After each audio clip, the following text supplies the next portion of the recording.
క్రీస్తునందు ప్రియ దేవుని బిడ్డలందరికీ యేసుక్రీస్తు వారి అతి శ్రేష్టమైన నామములో వందనములు తెలియచేసుకుంటున్నాను. నేటి దిన ధ్యానాంశము పరమగీతము 1వ అధ్యాయము 2వ వచనము.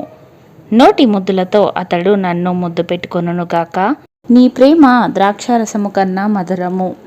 ప్రియులారా, రూతు, ఓర్పా తమ భర్తలను కోల్పోయినప్పటికీ కూడా తమ అత్త అయిన నయోమిని విడిచిపెట్టి ఉండలేదు.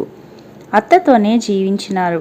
కానీ ఒకానొక సమయము వచ్చినప్పుడు ఓర్పా తన అత్త అయిన నయోమి మరియు రూతుతో కూడా బయలుదేరి బెత్లెహేమునకు వెళ్తున్నప్పుడు నయోమి తన 2 కోడళ్లను తనతో కూడా రావద్దని వారి సొంత ప్రదేశమునకు తల్లిదండ్రుల యొద్దకు వెళ్ళి వేరొక వ్యక్తిని పెళ్లి చేసుకొని బ్రతకమని చెప్పినప్పుడు ఆ సమయంలో రూతు తన అత్తను హత్తుకొని ఉంటే ఓర్పా మాత్రము తన అత్తను ముద్దు పెట్టుకొని విడిచి వెళ్ళిపోయినది.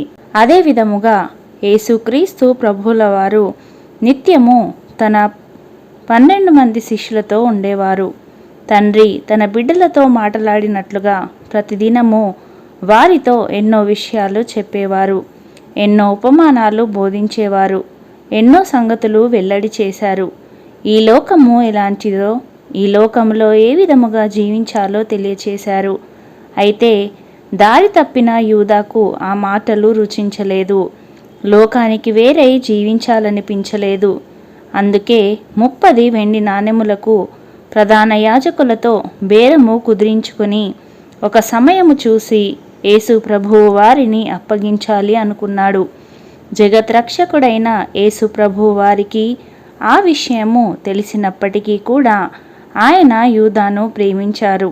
కానీ ధనమోహముతో నిండిన యూదా అర్ధరాత్రి వేళలో అనేకులతో యేసునొద్దకు వచ్చి ఆయనను ముద్దు పెట్టుకొని ప్రభువుల వారిని అప్పగించినాడు. ప్రియులారా, ఒకరేమో ముద్దు పెట్టుకొని విడిచిపెట్టారు, మరొకరేమో ముద్దు పెట్టుకొని అప్పగించినారు.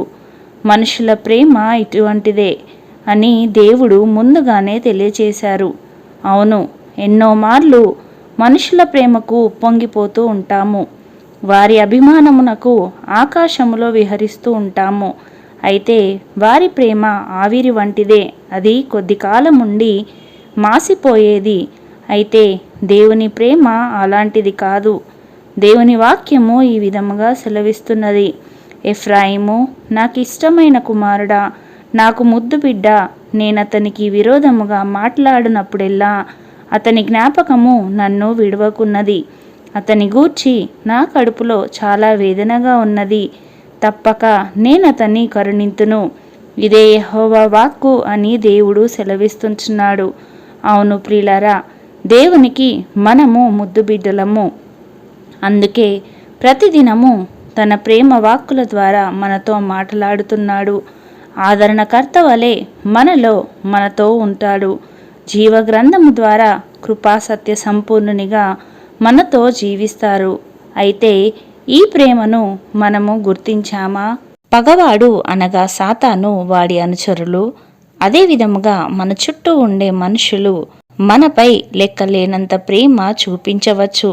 కానీ నిజమైన ప్రేమ, మధురమైన ప్రేమ, మార్పులేని ప్రేమ, జాలి చూపే ప్రేమ మాత్రము, మనకై మరణించిన ప్రేమ ఒక్క క్రీస్తులోనే మనకు దొరుకుతుంది.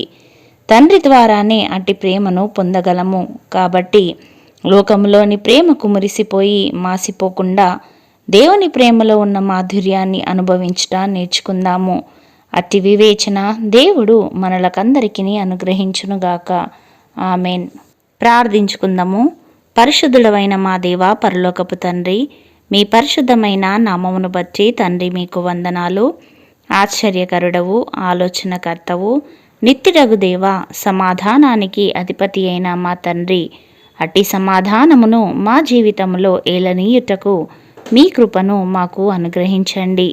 ఈ లోకంలో ఎన్ని ప్రేమలు ఉన్ననో అవి మీ ప్రేమకు సాటిరాదు తండ్రి.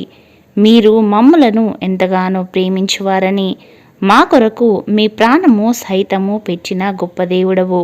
ప్రభువా, మేము కూడా అట్టి ప్రేమను గట్టిగా పట్టుకొని దానిని మా జీవితాలలో కలిగి ఉండి ప్రేమ పూర్ణుడవైన నిన్ను ప్రకటించే సహాయమును, కృపను మాకు అనుగ్రహించుమని యేసయ్య పరిశుద్ధ నామములో ప్రార్థించి వేడుకొనుచున్నాము పరమ తండ్రి.